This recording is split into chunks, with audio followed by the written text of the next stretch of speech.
Good morning, everyone. Welcome to this webcast. We're glad you're joining us for the CSU's Got Talent special session.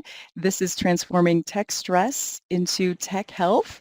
I'm your host behind the scenes here, Jennifer Wicks, and from Learning and Development, of course. Happy to have so many familiar folks on today. Really happy to see Annie and Arlene, Brittany, a lot of folks from Cal Poly today, and Chico.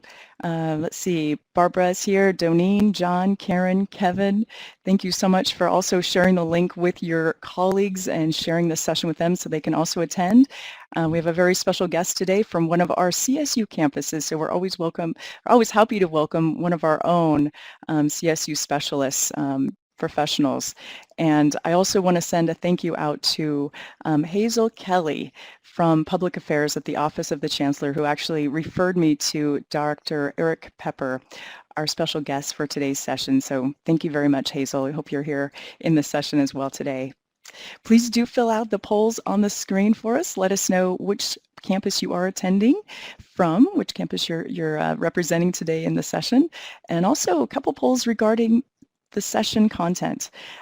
How has technology affected your stress right here while working from home? So all of us have been doing this for over a year now, and a lot of differences, as we know, from working in the office to working at home. My dog is somewhere around here, but I have to watch out for him barking and the little guy running around the house. So all kinds of different things to add to our stresses as we're working throughout the day being at home. Home office ergonomics. Did you do any ergonomics with your home office setup? Please let us know. It looks like most people are saying they did. It's kind of hard not to, right? Working in our home office for 8 hours, which we're not usually used to doing on a regular basis. Very good. Well, I want to let you know today's captions will be available on the live stream link, and you'll see that in the open chat pod. I pasted it there. I'll post it again in a little while. And we also do have a couple of things for you to download. So in that downloadable resource pod just beneath me, I'm going to have a few links for you at the end of the session today with information about our special guest and some of the amazing resources that he has made available. So with that, we're going to switch on over, and I'd like to introduce our special guest. Let me share with you a little bit more about Eric Pepper. He is an international authority on biofeedback and self-regulation. He is professor of holistic health studies at San Francisco State University, where he was instrumental in establishing the Institute for Holistic Health Studies, the first holistic health program at a public university in the United States.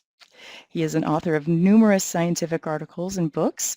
Most recently, he co-authored the book Tech Stress: How Technology is Hijacking Our Lives, Strategies for Coping, and Pragmatic Ergonomics. He publishes the blog The Pepper Perspective: Ideas on Illness, Health, and Well-Being.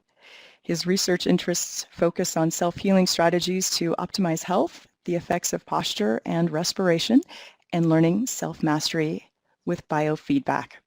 So his talk comes at a very helpful time for all of us right now. We're very excited to welcome you, Dr. Eric Pepper, to CSU's Got Talent, coming to us from San Francisco State University. And with that, I'll go ahead and hand it over to you to get started.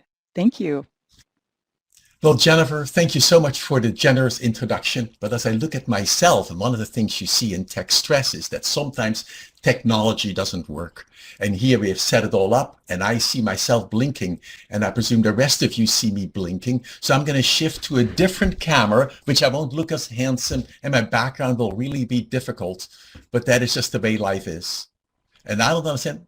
No, it's disappeared again just by my actions. No, I'm going to not, because you would go crazy seeing that. And so I'm going to shift to my other camera, which I won't look as well because this view gives me a shot from my throat. This is a camera on my Dell laptop. Anyway, I welcome all of you for attending this presentation. And remember, overall, we have an increase in tech stress, and many people report that, and combined with COVID fatigue. And part of this is that there has been an ongoing increase in the use of digital technology, and COVID just supercharged this phenomena. And I think that is probably one of the more challenging pieces. But I want to do an experiment You can't do this here, but I do this with my students. Because when I'm just talking to you right now, it's really challenging because I get no feedback. It's just like when you're teaching in a classroom and we see these little postage stamps of pictures of people on Zoom. So if possible, what we then observed is the following. When people are just attending, after a while, they're doing multitasking, they're sitting back like this, and you have no idea if there's any responsivity or connection at times. And I got concerned about this. So then I asked the question, if we are just talking to each other, then it's very easy because I see your facial expressions. And as I do that, I'm also, as the listener, more involved. So for a moment, do an experiment with yourself. And as I'm talking and you agree with the point made, then nod your head to yourself or say, yes, I think that's a good point. Or if you disagree, say no. Anyway, we did this as a study with students as well. And this is really what we found. And it's most interesting that when students compared the class they were their normal attendance, the normal Zoom asynchronous or synchronous attendance, versus where they purposely were more animated, what they found at the end of the session, they had a significant increase in their subjective energy, whatever that means, a significant increase in attention. These are highly significant, and they felt more involved. That's true, not true for everybody, obviously, but for about 3/4 of them. For the other 1/4, they would say, no, I really like the normal way better, and probably for 3 reasons. 1, they tend to be older. 2, they said, I'm already present in the class, and now doing this extra mental load to react interferes with my attention. And 3, I am socially, somewhat possibly shy, embarrassed, etc. But I made an attempt at saying to students as well doing that, when you are doing this, it's also training to go for a job interview on Zoom or any other place. But this is really remarkable because what did the students report? They said, during the class, I felt disconnected due to boredom and wandering attention. It was hard to focus since I live with 2 of my best friends, so I'm usually having side conversations with them. I also multitask, text, and work on some other assignments, just as some of us do with faculty meetings, where we're at the meeting and at the same time we're checking email or doing anything else. Versus being animated, where I'm now being expressive, I respond, yes, no, what do you mean? And then I felt energized after the class because I was so involved. It was not distracting at all because it was a class that kept me engaged. One thing that's obvious, that I learned more in that class where I was animated and thoroughly enjoyed the class. So at least I find it very useful. I now do this automatically in Zoom meetings when I want to be attentive. It's really a way to capture attention, and I would recommend it. And the challenges all of you know is what technology has done. We now have a 24/7 lifestyle. We sit at the computer the whole day long, or many times, no longer from 5 to 7 or whatever time we would do. We multitask, and at night, before going to bed, we check our email, we look at it, we get activated, and even on holidays, we don't do it. And you can see when we are going to sleep, as this artist representation shows, we're still looking at our cell phones instead of at each other. And then we keep looking at cell phones all the time. Overall, students will look at least about 84 times or more to just check messages during the day, and many, many times. And we do it everywhere, at home, during dinner.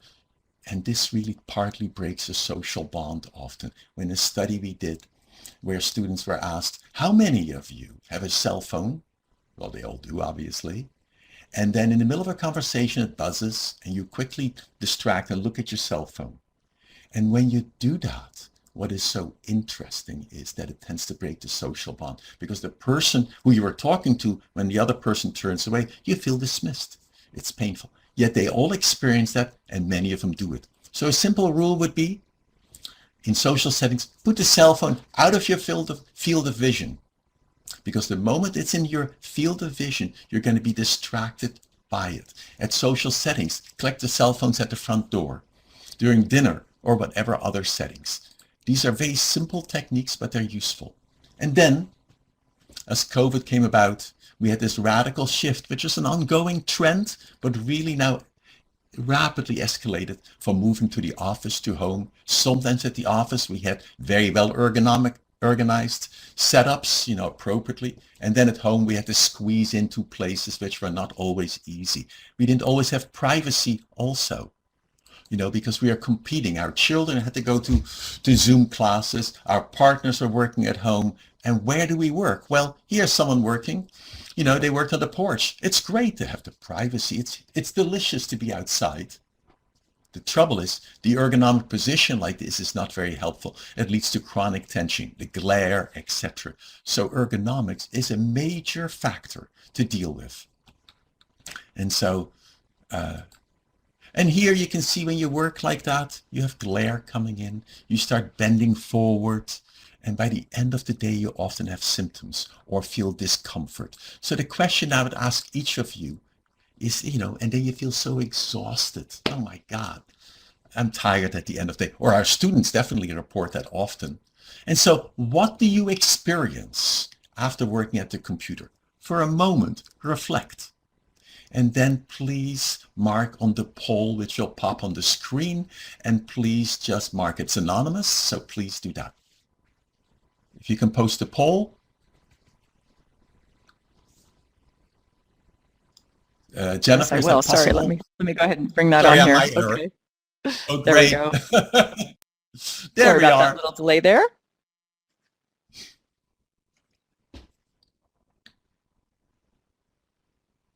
Yeah, and just so you know, of course, it says on the poll that you can choose multiple, so feel free to do that as well. Thank you.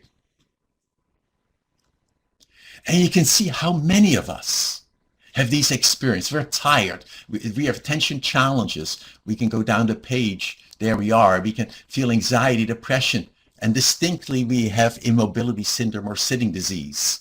And for me, that's definitely the case. When I used to teach it, when teaching in person at San Francisco State, I would walk to the BART station, take BART, public transportation, walk from Daly City to San Francisco State, walk up and down the stairs, walk in front of the classroom as I move back and forth, talk to students. I did 13,000 steps without ever exercising.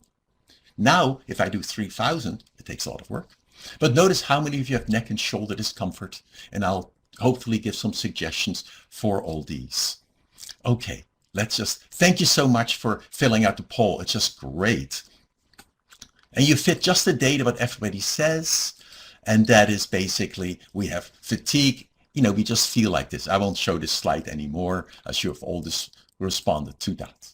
But the question you and I ask is, how come you have these symptoms? And that was our quest.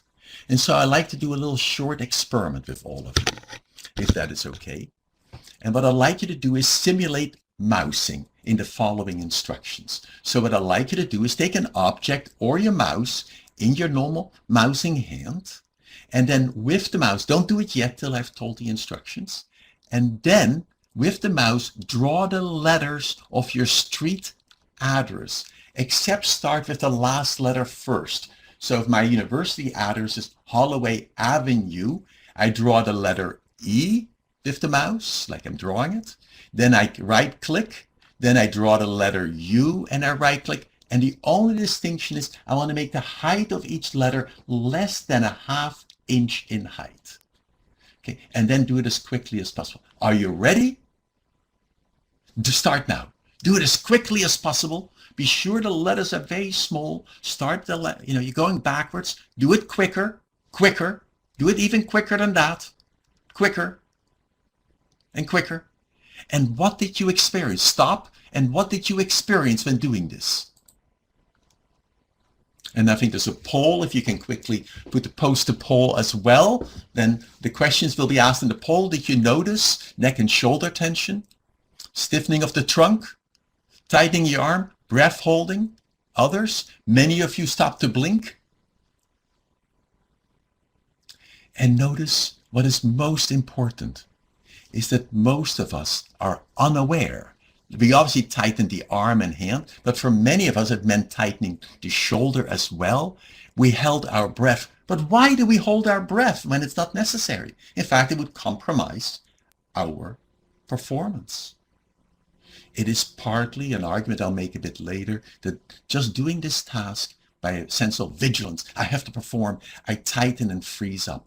And if I do this the whole day long without awareness, without changing it, then more likely the symptoms we cited earlier are the ones that occur. Okay, great. Let me go to the next slide. And that's easy here. And this is just what you see when anyone works at the computer in our research. Here's someone sitting, you can see very nicely, he's bent over, his head is forward, he's looking down at the laptop, which is the challenge for most of us now at home because we use laptops. And these are patterns which are really challenging. He will develop neck pain, eye irritation, because he's looking too close at the screen and his eyes do not relax. He get headache, back pain, and there are many others. The key is lack of awareness. And I think we forget that, and poor ergonomics. And when we do this in scientific studies where we monitor the actual physiology of people, and here you see someone sitting at the computer very nicely, we now monitor their breathing pattern, how quickly they're breathing. And there are the two top lines here going up and down. This will be the chest. When the person inhales, the line goes up. When the line goes down, they're exhaling. This would be the movement in their abdomen, and they should be going together. Then this is their pulse or heart rate, their pulse. Here you look at their heart rate, and here's the muscle tension. The last two lines are the muscle tension in their forearm, and the bottom one would be the muscle tension in their shoulders. And so here they start. They sit comfortably with their hands on their lap in classical study. And now all you do, and when you sit like this, you can see their breathing is very quiet. They're peaceful. Their heart rate is sort of normal. There's that skin conductance story here. And this is their muscle tension. And now all you do is you ask the person, bring your hands to the keyboard and be relaxed. So that's what you do. And what you see, and that's not true for everybody, for many of them, you already see the anticipatory response, the conditioned response. I have to work. I'm exaggerating, obviously. Her breathing gets quicker. Look at the muscle tension in her forearms, which is staying up. And if her shoulders didn't go up in this case, for many people, their shoulders tension would go up also. Her heart rate starts going up. And now they work. Now she's asked to type and do data entry. And in this case, she breathes even more quickly. They could almost go to a very subtle hyperventilation or leading to anxiety. And then look at the muscle tension going in the shoulders. As she's working, she's raising her shoulders, and she is unaware of that. The forearm tension, the person would be aware, that's the fingers moving, her heart rate goes up, and the breathing, etc. But the key is, when you ask the person, what happened here, they would say nothing. I'm just like this. And when you ask them what happens when you're working, they would say, yes, I feel tightness in my forearm. They're totally unaware of their rapid breathing. They're totally unaware that their shoulders tightened. And when you do this for a long time period, then you're in trouble, I would say. And when we look at children the same way, we see the same pattern as they published many years ago with children playing computer games. And look at the remarkable shift in breathing when they're playing. It's their concentration. But when you do that, you're almost stiffening your abdomen. You do this shallow breathing. And when you do this for too long time periods, we get into trouble. And I think that's the major part that is the issue. And we have done this for children for 20 minutes, 30 minutes recordings, also for people at the work site. The pattern stays very similar. Okay. And what people found in a program we did at San Francisco State, where we trained them, they said, gosh, I never realized that I braced my shoulders, held my breath while typing. Now I know the importance of not doing that and having the tools to change. And I think that's the critical part, becoming aware and then interrupting. So let's just do a little experiment, if that's okay, just to experience what it feels like when you hold low-level muscle tension, because it's a concept that's critical. So what I'd like you to do is, just as you're sitting, just lift your right foot an inch away from the floor. Just hold it up. Keep holding it. And note, as you just did that, how you held your breath almost automatically. Keep lifting your foot up slightly. Some of you may start feeling some sensations in your hip flexors, in your hip, It may even get slightly achy.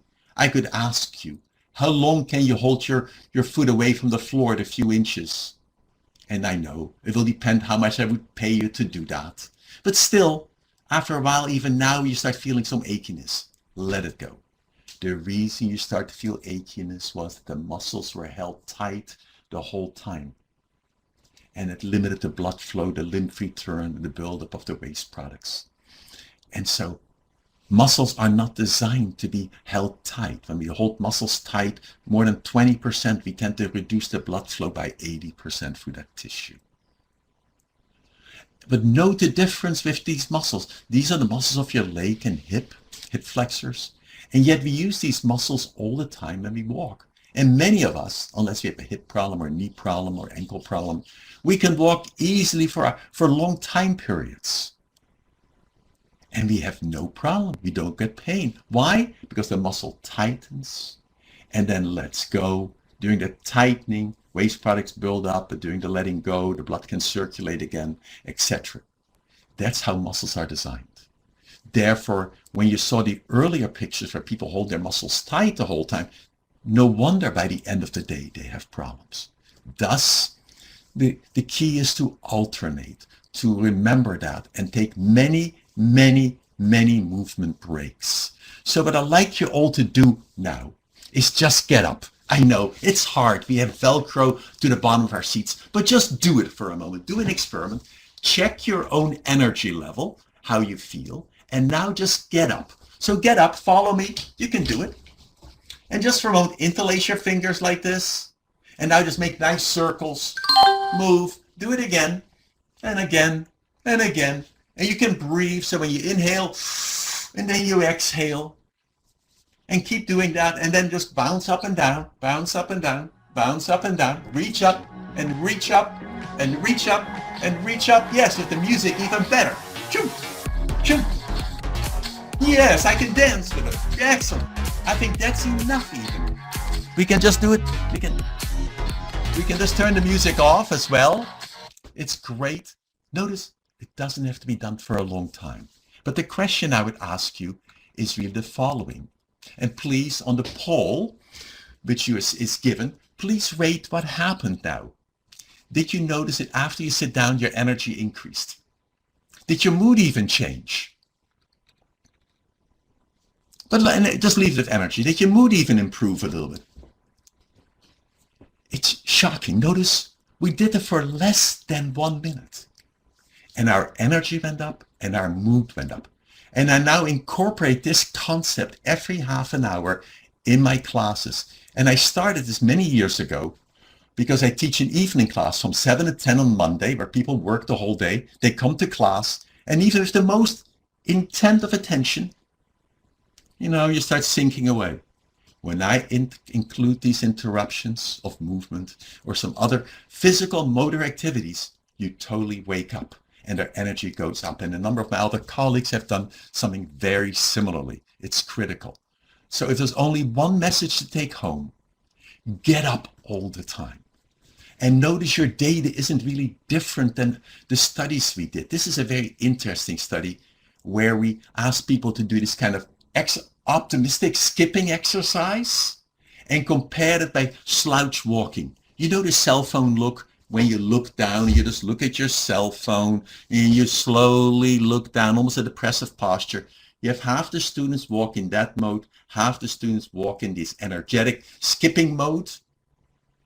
And then you rate their energy, and what you then see is that on the average, and these are highly significant for almost everybody, that when their energy level in class, that's the pre, then when they slouch walk, this is a balanced design, so their energy goes down, not too much, but significant. But when they cross crawl, just like what you experienced, your energy went up. But what is even more exciting of this research, we then looked at the other questions we asked the students, and that was their history of depression. Because it worked out is that not everybody who slouched walked, their energy dropped.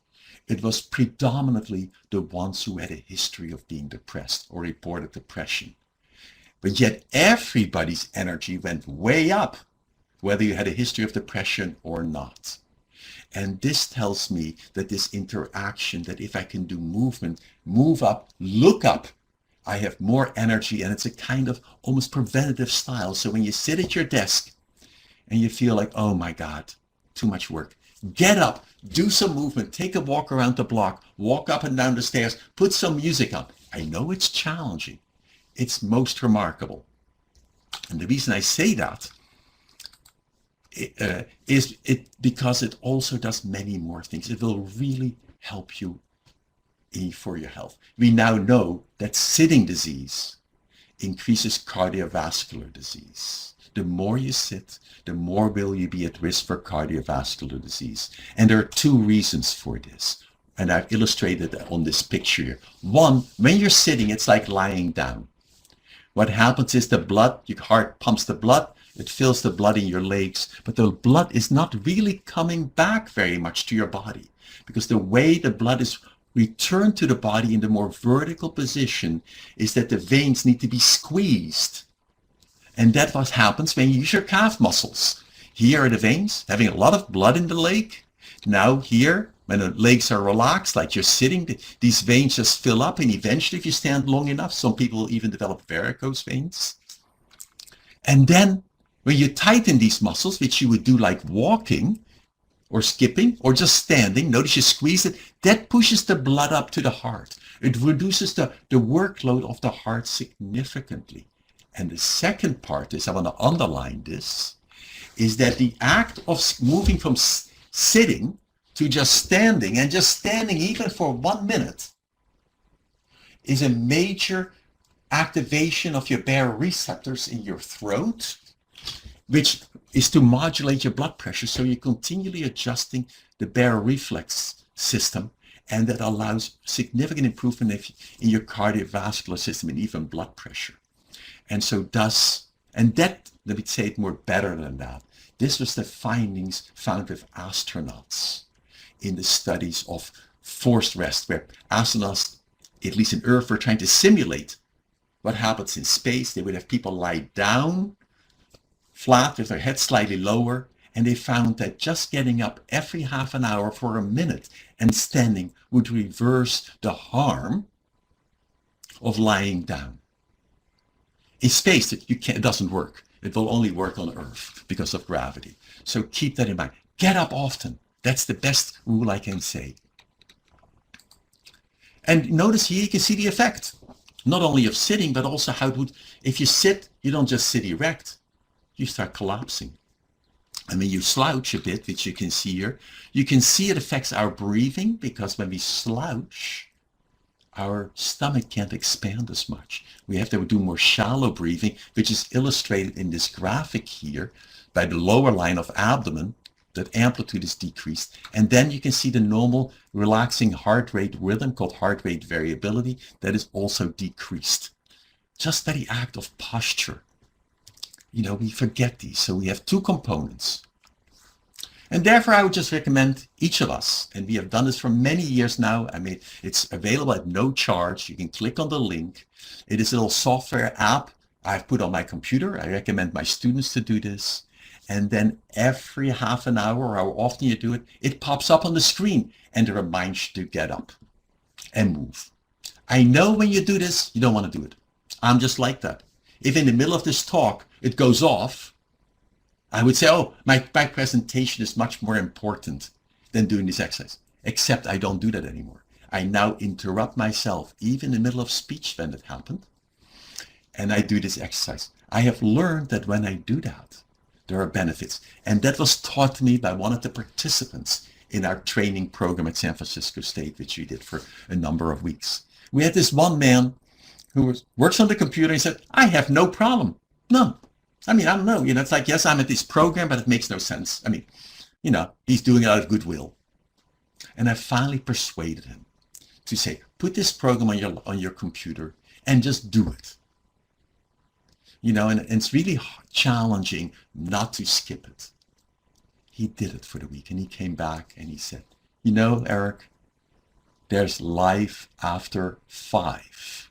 And what he meant by that is that all of a sudden he had more energy at the end of the day, that kind of chronic Now, Zoom fatigue. At that time, Zoom wasn't there. This chronic fatigue, your tiredness a bit at the end of the day sitting at the computer.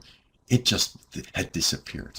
And to me, that was such a great piece. Let me continue. There are many things you can do. So take many, many breaks, and then look away in vision. I'll come to that in a moment later as well. When you look at the screen, your eyes just converge, they stay tightened. That leads to an increase of myopia. It leads to a higher risk of glaucoma. So to relax the eyes, I have to look far away at the far distance. So many times during the day, take your eyes off the screen and look at the far distance, and then move around. Let me go to the next one. So the summary is for why do we get Zoom fatigue? Lack of body awareness, immobility, ongoing vigilance and arousal, increased attentional load, visual stress I just talked about, our collapsed posture, incorrect ergonomics, all which are amplified by now working at home. But why does this occur? I've alluded to some factors, and part of this is really from this perspective, an evolutionary perspective. We started on the left and slowly moved to the right. They notice the head is even larger now, and all we do is get captivated on the screen, only looking at the far distance. But the hunter and gatherer wasn't like that. They looked everywhere. So what we don't realize is that that the technology has become an evolutionary trap. That's what I mean by that, is that we have adaptive behaviors which we slowly evolved with, which allowed us to survive. And one of these adaptive behaviors, for example, is to react to stimuli in our periphery and in our vision. If I'm a hunter and gatherer walking through the jungle, wherever I am, then I need to be aware of the periphery and far away, and I need to look nearby. I continually alternate. And when something happens at the periphery, it could be a friend or foe. It could be a predator. I need to be ready. So I'm always alert and aroused in that sense to react to. This is a very old pattern that allowed us to survive. And now it gets automatically captivated by our notifications. When my cell phone rings, I react automatically. When something changes on the screen, I react automatically. I don't know I do this, and I do. And that slowly is detrimental to our health and many other factors. It's probably best explained by the observations on Midway Island. I know it's an animal observation. This is of the albatrosses. If you go to Midway Island, you see many, many dead birds on the beach. Thousands of albatrosses are dead. You see their skeletons. You see their bones. And where their gastrointestinal tract used to be, you see all these pieces of plastic. How come? Well, these albatrosses used to fly over the Pacific. They would see something shimmering in the water, which probably represent a fish. They would then get that, swallow it, either return to the island to regurgitate it to their chicks, or they would try to digest it for themselves. And the ones who did that best would survive and propagate. Now, however, in this gyrus of pieces of plastic which are floating in the ocean, the pieces of plastic have a similar visual cue. They now go in. Because the plastic has been in the ocean, has algae growing on it, so it has a similar taste on the outside. And they now eat this. And now they die in time, or many of them die. Should we blame the albatrosses for being so stupid that they can't discriminate between plastic and a fish? Or should we say, wait a minute, we have radically changed the environmental cues which previously would have activated these adaptive patterns?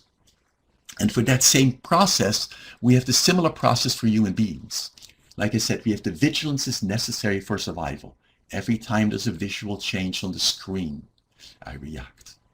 When we wake up in the morning, we quickly scroll and check our email, our notices. At the latest part at night, many of our students and ourselves may go to social media to check what's up. Why? Because we are wired for social connections. We need to update ourselves. And then we truly forget that the visual input that comes into my eyes is always perceived as real. Our brain is not wired to separate out sort of novelty, the art in a sense, the videos we see are real, so our bodies will keep reacting. Okay, and you know, I can equally go on sugars and fats, but that's not today for this lecture. And here you can see the big shift of immobility. Here's how we used to walk around, and then we would sit, walk and sit, run and sit. Now we just sit on the chair and look at our screen. And we only look at this near distance the whole time, or we look down in this collapsed posture, and that's how we often sit at computers. And when you look at it, look at the impact here. This is from Singapore. I took this picture of these young men all sitting around. This is their social network. Notice the breakdown of social connectiveness. They're all connected to their cell phone. And then I saw all of them wearing glasses. I was so interested with that I interviewed each of them. And this young man did not wear glasses. He was the only one whose parents did not allow him to use cell phones and computers as a little child and until junior high school. Because we forget, if our eyes are nearby as a baby and a young child, it will form itself to focus at that distance. And it's most sad. It may increase the rate of myopia massively and even glaucoma.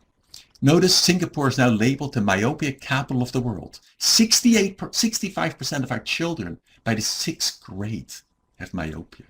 83% of young adults are myopic. And it's interesting, if you go to the Bedouins in Israel, who lived in the desert, they would look far and near. Their vision is 2010. They have better vision than normal because they don't look at the screens. So it is partly what are we doing, okay? It is something I would highly recommend for ourselves and our children. Look away. So as I'm talking right now, take a moment, just look away. Look at a far distance out of your window. Notice if you just get this massive eye fatigue, as you all know, and what can you do about that? And there are many factors when your eyes are fatigued. One, possibly I'm just using my laptop screen. I need to focus too strongly at these small letters that are there, or the text. I need to get a much larger screen. Two, I'm getting slightly older. I have more presbyopia. I'm older. I need computer glasses. Do not get progressive glasses, because what they do is there's only one small set of the glass that lets you stay in focus. That means you have to tighten your neck and hold your head to look for that little ribbon where the screen is in focus. Get computer glasses instead. Then much more important, take many vision breaks. Like I said, look outside the window at the infinity, at green, at trees. Look at the tops of the green trees. Blink a lot, because when we sit, we don't blink. Or relax your eyes in palming or others. There's a great book by Mayer Schneider called Vision for Life, which I highly recommend as one of the books which has a number of suggestions. And then we have our posture. We collapse forward. When we're totally erect, the equivalent force on my neck and back of my head is about 10 to 12 pounds. But when my head goes forward on this fulcrum, all of a sudden the force is increased massively, and my head is an equivalent of 60 pounds. That is a massive compression in this area here. We are not aware of it. However, the long-term costs are significant.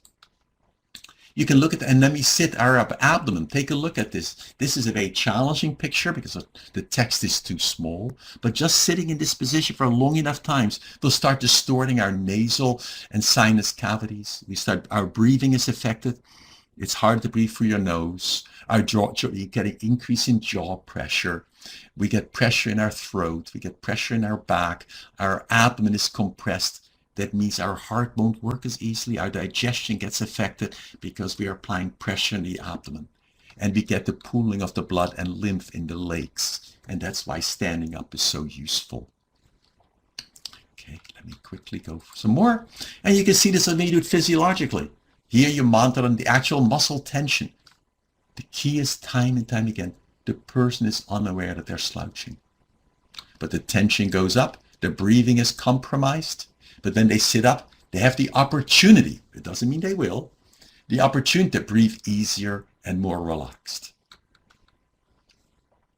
Okay. And what is the effect of slouching? I said already, your neck and shoulders have more tension. It compromises breathing. It increases access to negative memories and hopelessness, etc. So let me do a little experiment. You have been sitting long enough, so for a moment, you can even do it sitting. What I'd like you to do is the following. Crane your head forward. You're trying to look at the screen to be sure what the text looks like. Really crane forward like that. And then rotate your head to one side and see how far you can rotate. And then rotate to the other. Just do this right now. So crane your head forward. If I do it sideways, it's easier to see. Crane your head forward, rotate to the side, see how far you can look, then look at the other side. Good. Now make yourself tall. That means make yourself tall, let the chin go down, think of the neck going back, the chin gets soft, the back of the head gets taller and taller, and now in this position, rotate your head to the right, and then rotate your head to the left, and see how far you can rotate. Just do this. And then please fill out the poll at this moment.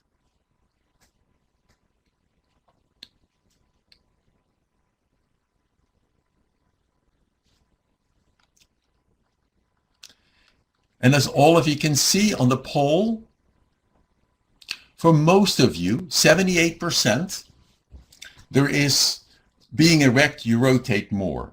And part of the reason why there is no difference for some of you,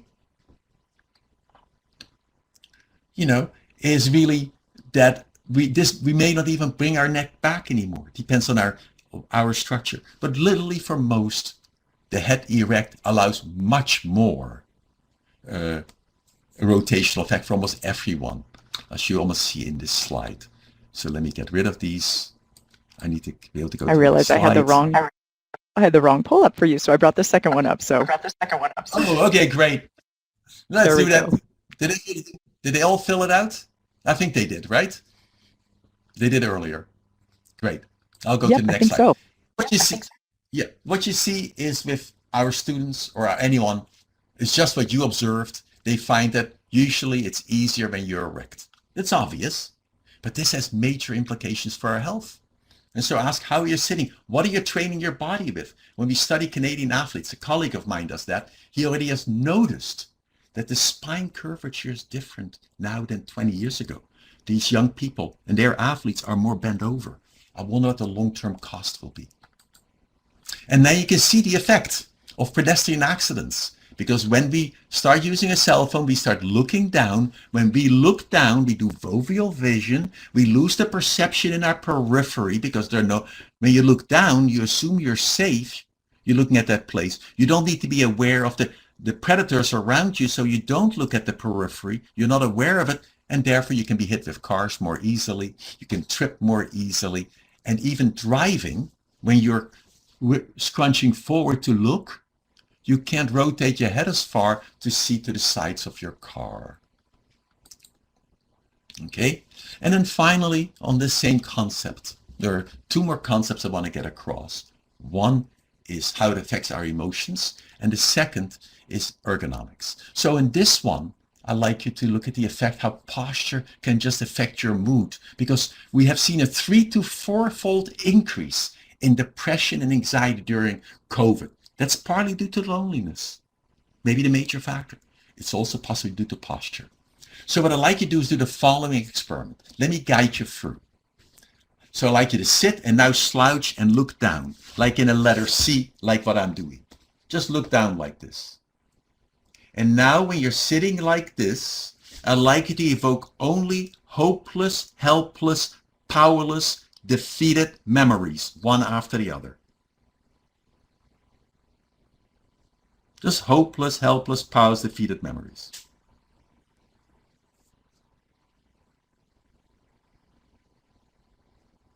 Now, I'd like you to keep the same position and only evoke positive, empowering memories. Positive, empowering memories.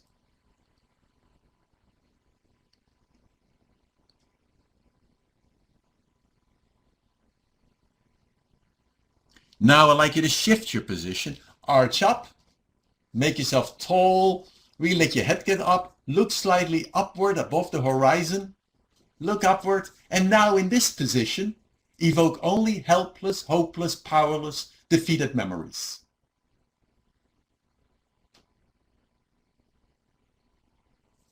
Just evoke the hopeless, helpless, powerless, defeated memories.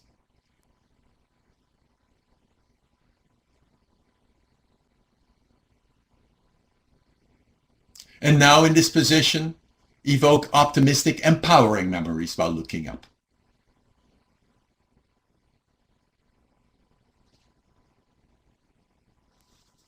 I think that's enough. Normally we do it much longer, but what did you experience? And you can put it onto the next poll, where please answer the poll for a moment. I think there was a poll, yes. So which position was it easier to access the hopeless, helpless thoughts? And which position was easier? As you look, it's remarkable. Notice here, it's true, not for everybody, but look how many people slouch positions allow you to access more hopeless thoughts. When you were in the upright position, you could still access the hopeless, helpless, powerless thoughts. However, for most people, you are a little more distant to it. And maybe do the EEG research, the brain research, when people do the same exercise and compare accessing memories, then you see the brain literally has to work harder in the slouch position to access optimistic, positive memories. But what is the implication of that? I think, and here you can see the data, just as all of you have done. It looks very similar.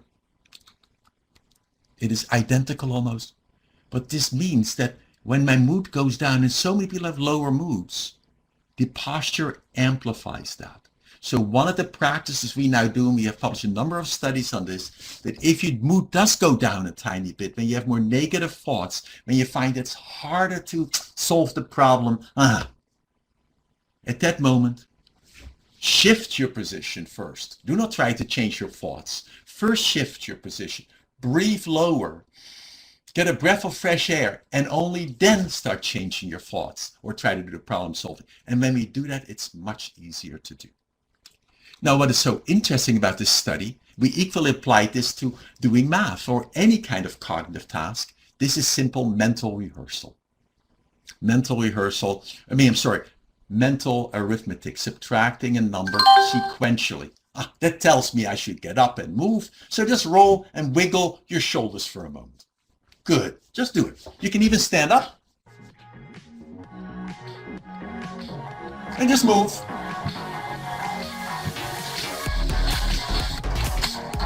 That's enough. I'm very quick, almost like a type A. But even that little movement already changed your energy level. And notice I purposely got up even wasn't planning to do that, because my computer gave that cue of the stretch break. And if I do it, then I can do it all the time. And I can still hold my attention and go back to what I was doing. So in this study, we asked the students to sequentially subtract the number 13 or the number 7, depends on the groups, backwards. So if it's 7, let's say it's 98, 91, 84. You do this mentally. And you do this in where half the class is in one position and the other class is, half the class is slouched, the other is erect, and then you flip it around and they fill all kinds of forms out, okay? And what do you find is identical in a way to the posture retrieval? Namely, math difficulty, that mental math, could be stereotypic threat. During slouching, it's just more difficult to do. It's highly significant, it's shocking. It's just easier when you're erect. And it works for most students. But I am not interested in most students, by the way. I'm not interested in the average, although that's great for a paper. I'm also intrigued for whom it has no effect and for whom it has a big effect. So then we broke the data up into those for whom we broke the data up depending on their survey before, the questions they filled out before. And then we took the people who had high test anxiety, high math difficulty, who blanked out, had performance anxiety in class, which are many students, probably 70% or higher of the students, and compared that group to the ones who said, no, I have no problems at all. I have no worry. I don't have any test anxiety. I never blank out an exam.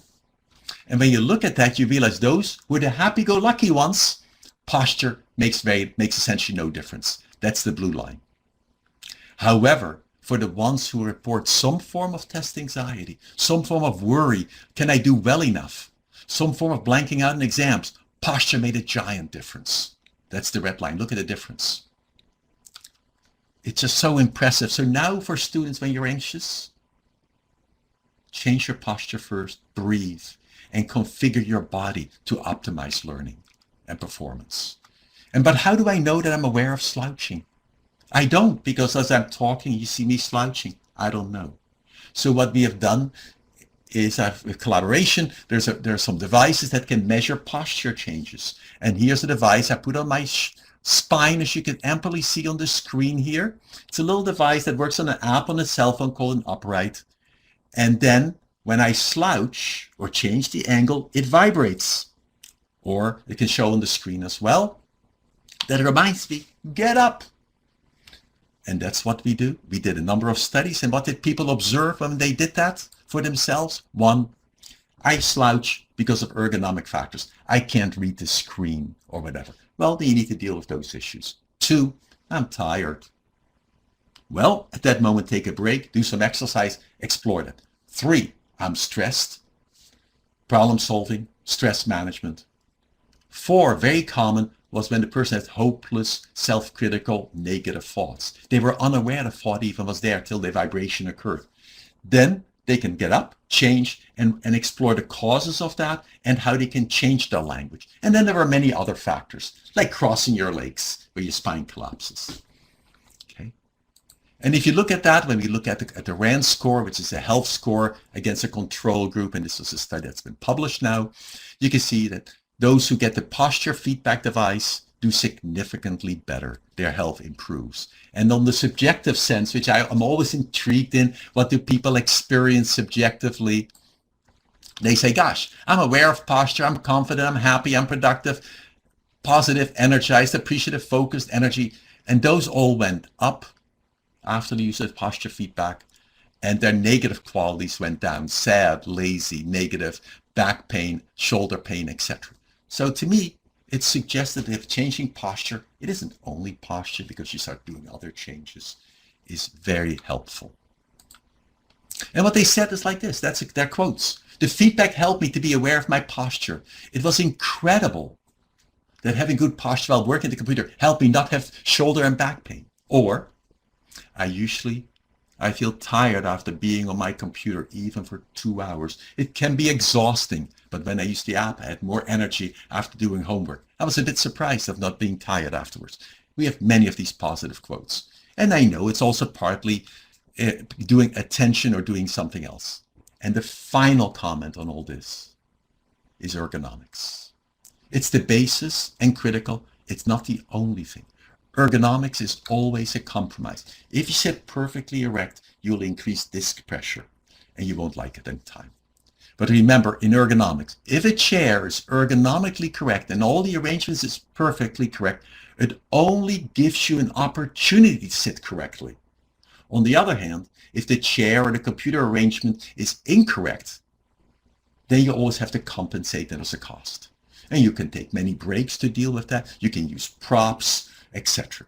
And so, very quick summary, it probably, although there are many factors on ergonomics and universities offer many ergonomic guidelines, this is probably the most common one people have difficulty with, and that's laptops. We work at home on laptops. There is no possible compromise. When you're on a laptop, however you sit, you need to look down to see the screen, or you have to bring your arms up to the keyboard. You bring the arms up means you get neck and shoulder tension. If you look down on the screen, you get back and shoulder tension. You often pull your legs back. You're immobilized for long time periods, and your eyes are focusing on this distance. What are the solutions? The quick one, which many of you have done, is raise the laptop, use the laptop screen for working, for seeing, and then get an external keyboard and a mouse which you to do the work. This way I can be erect, see the screen, and do it. That's one option. The second is get an external monitor, put that and use that as your screen, and then use your laptop as your keyboard, or get an external keyboard in addition. I highly recommend both of those options most easily. This is me working at my house. It looks like my screen is very low. It isn't, in fact. It's just the angle how I was doing it. Here I'm sitting, And you can see here's my mouse. It's a vertical mouse, so my hand doesn't have to turn down. It puts less strain in my arm and shoulders. I have an external keyboard, which is a split keyboard without a number pad, because I don't use the number pad much, so my hand can stay closer to the center, reduces strain in my deltoids. And then I have an external monitor, which I use for seeing. And that monitor could even be bigger. And notice I can do it in different positions. I can be sitting, and then sometimes I rather sit on a stool like most architects do, or the old monks did when they were doing the, in the Middle Ages when they were writing, or I can stand. Luckily, my desk goes up and down. That's an investment I did. I wish my university would have paid for that. They didn't. But this is my home environment. But in the end, what can you do? Optimize your ergonomics. That means the light, the air, the chair, the angles. Most important, respect your evolutionary background. Remember the traps, that it's really, we react automatically without knowing that we do that. That means do lots of movement, alternate, get up. However, if you're like me, you cannot rely upon yourself. You get captured by the work. Use some from external process to do this, by which you get reminded. 3, always remember that your notifications, changes on the screen will activate that vigilance. That you tend to start breathing shallow. Learn lower, slower breathing to regenerate. And then turn off your screens, any screen, before going to bed, maybe 45 minutes. That means no more Netflix or whatever streaming videos you're using. Turn off the screens, because the light from the screen contains lots of blue light, which tends to suppress a bit of melatonin, which makes sleep more challenging. And more importantly, the content activates our emotions, our thoughts, and makes it more difficult to go to sleep. Okay, so turn off your digital devices and socializing. Be together in person, in the family. Really take the old strategy. When you have a dinner, there's no cell phones on the dinner table to distract you. Hold conversations. For children, I think it's a disaster for young babies to be entertained by laptops, by cell phones, because it forces their eyes to go this close. And children need human entertainment. Okay, breathe diaphragmatically. And then, because we still have to work, block out time for productive work. That means a certain time of the day when working, there are no interruptions. Turn off all your notifications. Use that time to only focus and let other people know when you're available. There's so many other ones, and in the end, I want to only recommend the effect that one of the things you can do for yourself is to start breathing slower. Observe where you hold your breath. The moment you hold your breath, remember, I can breathe and then gently exhale. Learn to breathe about 6 breaths a minute. Dr. Pepper, thank you so much for your excellent presentation. Covered so many different things today and so much research on biofeedback and just how our posture affects so much, not just physically, but also our mood, our emotions, just to name a few. But thank you so much. I know we're already at the end of our hour. It went by so quickly, as always, in these sessions, but you're getting a lot of praise from our participants who have really enjoyed your presentation today and all of your expertise that you've been sharing. So I want to thank you again for being here. We did have one question I think that you could probably ask very quickly before we do wrap up today. The Stretch Break app, is it available as an app, maybe on the iPhone or other? I did do a little bit of looking to see, and I didn't see it on the iPhone app, but the Stretch Break app is only for on the computer. Sorry. There are other notifications you can do. There are a number of these apps, or set an interrupt or set a timer on your app on your cell phone to remind you. But this app specifically is only for the computer. And it was great to see how you have your reminders popping onto your computer throughout the day, even through the last hour, just getting you up and moving. So it's always a really great thing to do that as well. I'm going to implement that on my end. So thank you. Mary's asking, do you have any suggestions for hand massage or hand exercises? using the keyboard all the time? Well, the first rule is to really be sure you relax your neck and shoulders. We often focus on the hands first, but that is not the biggest part. Initially, many of us, if you look at the scalene or other muscles, they tend to be the ones that are tight. So am I sure my shoulders are not slightly up? That's one. That radiates down through the arms. Two, depending on your keyboard, I highly would recommend an ergonomic keyboard, which is one that's a split keyboard without a number pad. That allows instead of the hands going like this, in a sense, when you're working at the keyboard, and split keyboard, the hands would be essentially being able to go like that. It would put significantly less strain in here. Three, do many, many breaks. Four, you can do a little exercise standing up, and standing is very good to do. Remember, I'm changing my baroreceptors. I'm really exercising the blood pressure responses in my body. I now I let my arms be along the side of the body. I bend I don't know if you can see it.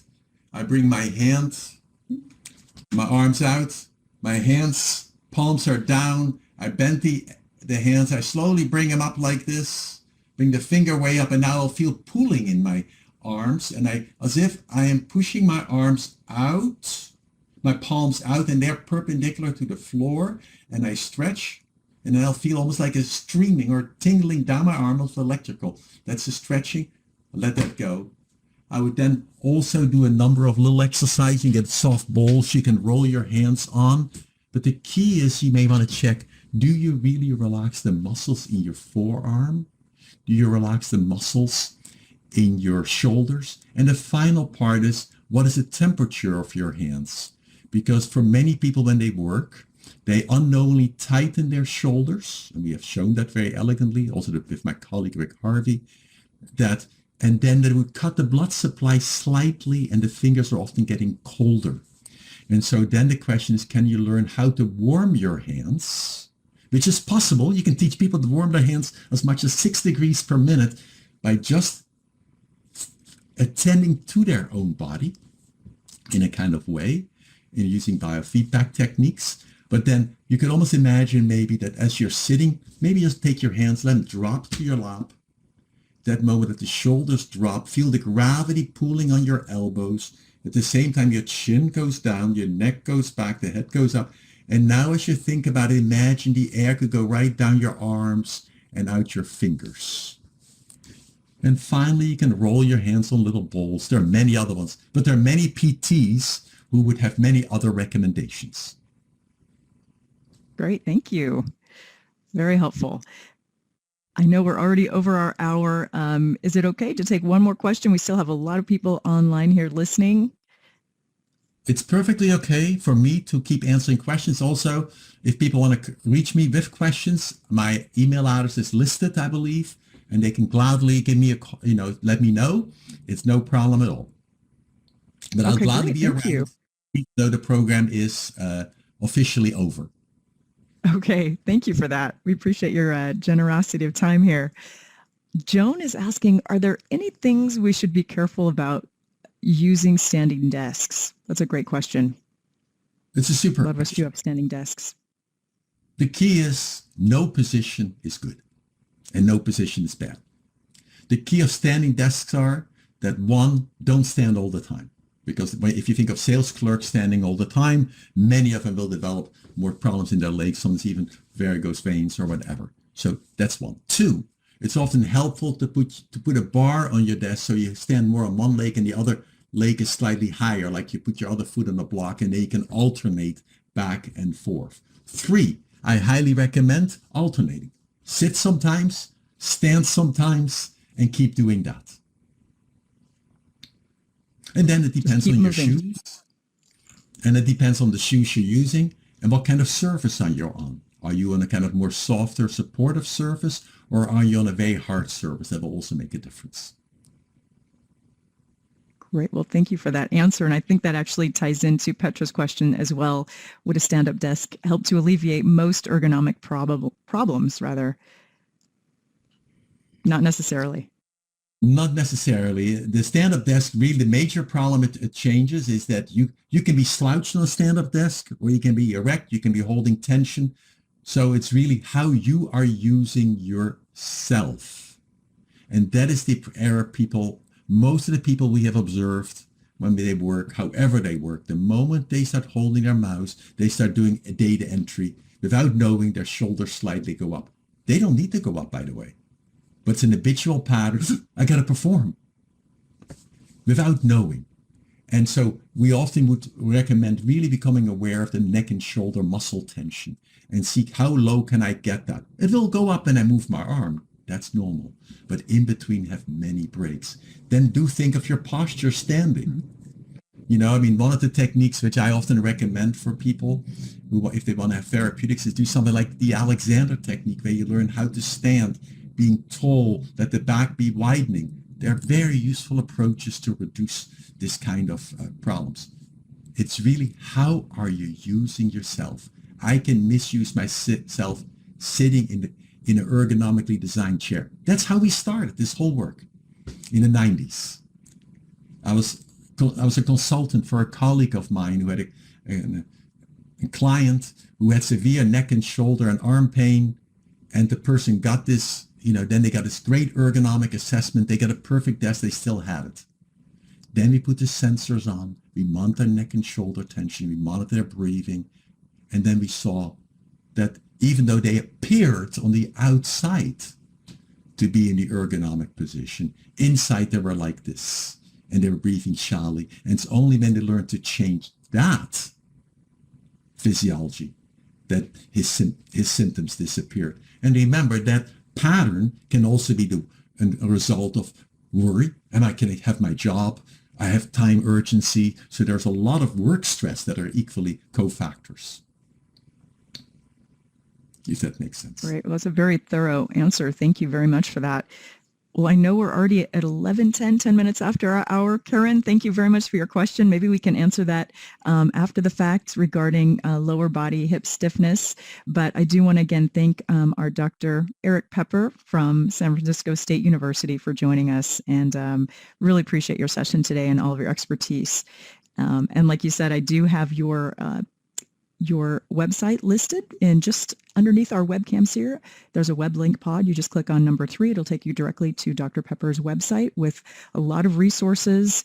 He also has an excellent blog that he actually writes all the time for, and has all kinds of really helpful information. So that's great to have that as well. Well, with that, we'll wrap it from here. Wish everyone a great rest of the day, and the discussion questions are also there. So last little final note I wanted to make sure that you're aware of. So if you wanted to download the discussion questions for today's session and have a post webcast team discussion, you're welcome to do that as well. So with that, have a great rest of the day, and we'll see everyone again next month for our next CSU's Got Talent. And you'll be hearing more about that via email very soon. Thanks, everyone. Be well and move often, right? Thanks so much. Enjoy the rest of your day.